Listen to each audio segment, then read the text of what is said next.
Welcome back to On a Mission with Jack Sears here at the Daily News Network. Today's mission is education, and we're visiting with Barbara Blonder of Flagler College. Welcome to the show, Barbara. Thank you for having me. It's a pleasure to be here. You know, Flagler College is a great institution in this part of the world and has a wonderful following. How long have you worked at the college? This is my 21st year. 21st year. Congratulations. Thank you. Great. And so what's your role there? I am a professor in the Natural Sciences Department, and I teach I'm mostly an ecologist, so I teach mostly those types of courses. You know, that has to be a great subject, especially when you live in St. Augustine. Absolutely. Right? Yeah. There's no shortage of living examples right outside our door. I know. Yeah. Isn't that wonderful? Yeah. So how are things going at the college? They're going great. Yeah. I was a co-leader for building our first science major, the Coastal Environmental Science major. Oh boy, I wish I knew the number of years, but I think that's about 13 years old now. I could be off. And then we're getting ready to launch a biology major in the fall of this coming year. Wow. So we're growing in our science program, and I'm really happy to be a part of that. What's the size of the student population it's for the somewhere school? Around 2,500.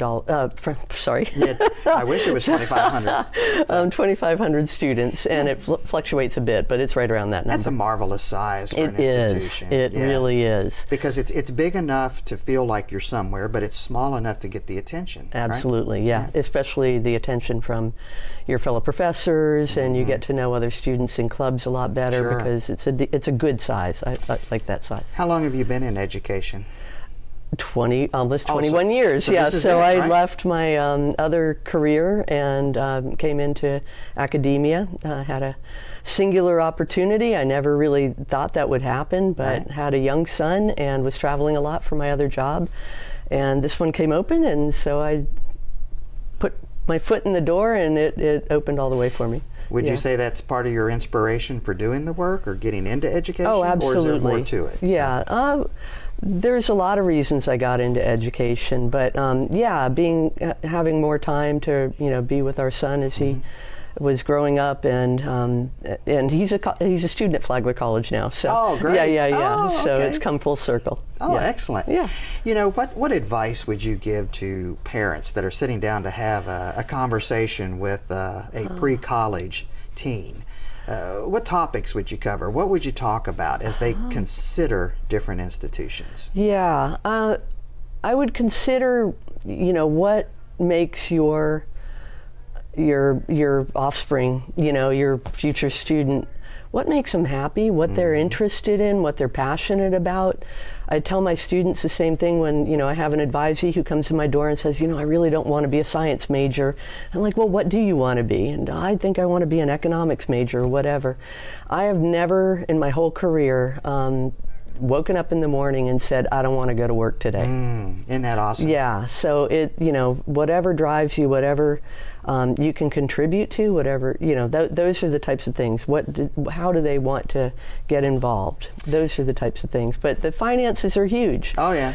That's an absolute that everybody struggles with, and that has to be part of the equation. What you just described for me is a mission-driven purpose, right? What is our mission-driven purpose in what we're doing? So, absolutely. What are the trends in higher education you see that we might want to be aware of? Any? I think that there are trends toward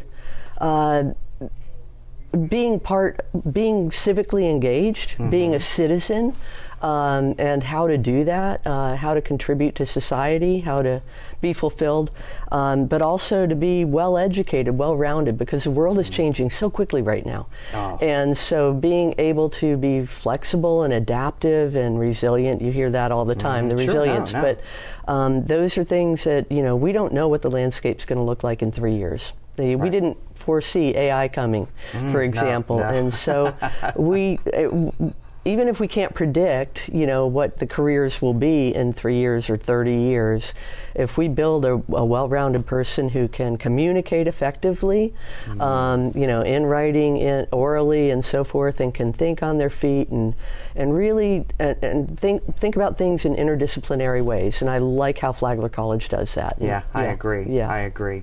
And we're a family that has put a student through there. So thank you very much. So listen, how would our audience learn more about Flagler College, about you, your department?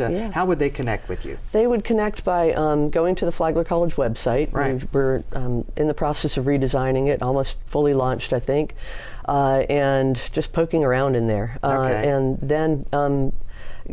then looking on the website for the Natural Sciences Department or anything else that is exciting to folks. Yeah, we have such a rich history in St. Augustine. Yes, you do. And so anything related to that history and what we do, intentionally and as part of the community, I think that's great. Highlighting. Well, listen, thank you for being with us today, and You're thank you welcome. for your mission of higher education in this community. Thank you as well, and thank you so much for having us. It's making a big difference. Yeah. All right. That's It's been a folks. pleasure. That's the time we have today for On a Mission with Jack Sears. If you'd like to learn more about Barabara, Flagler College, and a host of other things that are happening here in our community, be sure to visit us at thedailynewsnetwork.com. Until we get together next time, be healthy, stay safe, and treat each other the way you'd like to be treated.